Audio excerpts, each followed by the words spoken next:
Hello and welcome to Bollywood Wala. I am Sonu. दोस्तों, मैंने Netflix पर बैड बॉय बिलियनर्स नाम का डॉक्यूमेंट्री सीरीज देखा है।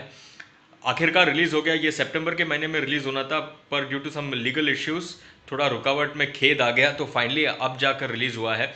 सबसे पहली बात तो बता दूं, in this documentary you will get to see the rise and fall of three industrialists. One is Vijay Mallya जो लिकर बैरन है, the second one is Nirav Modi जो डायमंड मर्चेंट हुआ करता था, and the third one is Sahara India का chairman Subroto Roy. अब दोस्तों, ये तीनों कैसे बिजनेस में आए, लिकर बिजनेस हो, डायमंड बिजनेस हो या सहारा इंडिया का बिजनेस हो, कैसे इन्होंने अपना अपना बिजनेस चालू किया, कैसे इन्होंने अपना अपना बिजनेस बढ़ाया, ग्रो किया, कैसे सक्सेसफुल हुआ, और उसके बाद कैसे घोटाला किया, और कैसे उनका फॉल, उनका डिक्लाइन हुआ, और कैसे कानून के नजरों में ये तीनों चोर बन गए। ये डॉक्यूमेंटेशन अच्छी तरीके से किया है इस सीरीज में। It has been nicely shown, it is very informative and overall it's a nicely presented and nicely made documentary series that will help you understand the life and times, the rise and fall of these three industrialists. अब ये तीनों में common एक चीज़ है, वो है बॉलीवुड।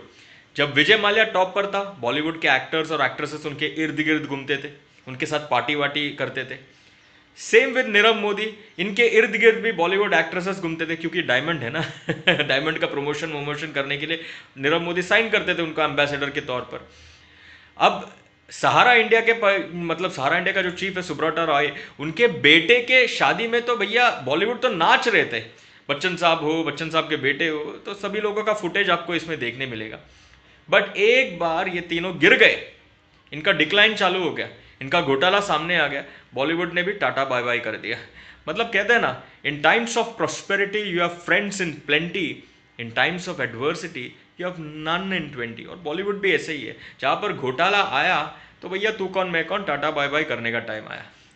और वैसे नीरव मोदी और विजय माल्या के बीच में और एक कॉमन लिंक है, वो है दोनों ने बैंक्स को लूटा।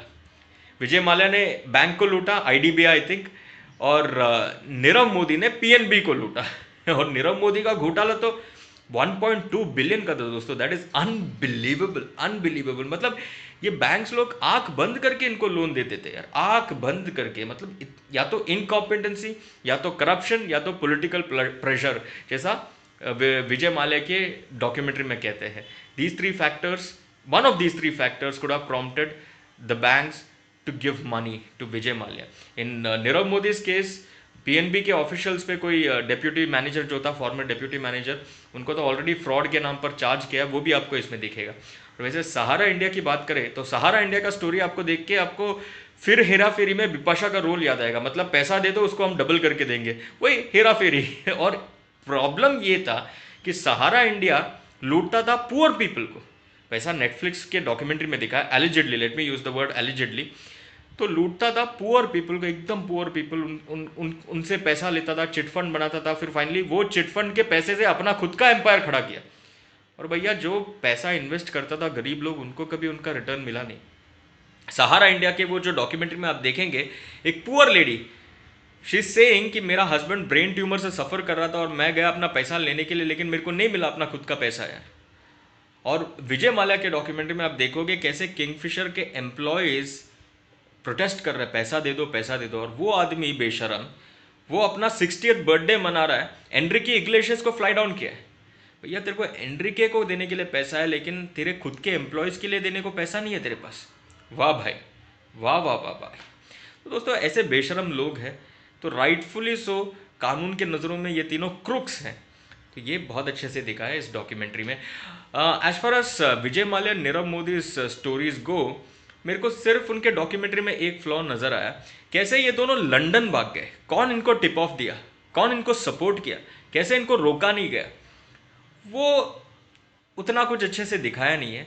तो वो एक आई ओपनर या फिर एक रेवलेशन ये डॉक्यूमेंट्री में नहीं दिखेगा आपको। बाकी otherwise what they have nicely done is they have collected all those relevant news video footage, newspaper clippings हो या फिर इंटरव्यूज़ हो with people close to them, या एम्प्लॉयज़, फॉर्मर एम्प्लॉयज़, या जो भी उनके राइवल्स है, या फिर जर्नलिस्ट है, यू नो, सबका इंटरव्यूज ऐसा कलेक्ट करके एक अच्छा खासा नैरेटिव, एक अच्छा खासा एंगेजिंग स्टोरी बिल्ड किया है. A story that is engaging and a story that is also informative because it will inform you about a lot of things which you may not have known about these three individuals. What the series also tries to do is strike a fine balance. Matlab you will also get to see people talking good about these three industrialists and people talking bad about these three industrialists. So it is basically a platform where they are giving the audience the right to interpret in whatever they in whatever way they want about the lives of these three industrialists. So that is good, but of course they are also stamping the term crook on these three people because like I said, कानून की नज़रों में ये तीनों चोर है. वैसे चल रहा है, but let me use the word allegedly because cases are still going on, the matter is still sub judice, so let's use the word allegedly चोर है जैसे नेटफ्लिक्स का सीरीज कहता है. But overall good informative series, engaging series. I am going with 3.5 stars. If you happen to watch it, let me know how you find it. For the moment, it is time for me to say tata.